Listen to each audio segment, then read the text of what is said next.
అందరికీ praise lord. July 21 ఈరోజు దేవుని వాగ్దానము.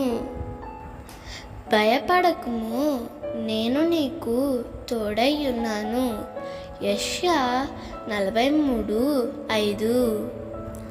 అనేకసార్లు నీవు ఒంటరితనముతో బాధపడుతూ నాకు ఎవ్వరూ తోడుగా లేరు, నన్ను ఆదుకునేవారు, నన్ను ఆదరించే వాళ్ళు లేరని ఎన్నోసార్లు కృంగిపోయావు కదా.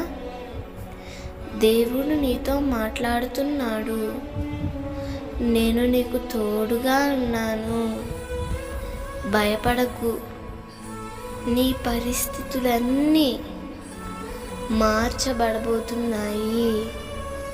దేవుడు ఈ వాగ్దానము నీ జీవితంలో నిశ్చయముగా నెరవేర్చునుగాక.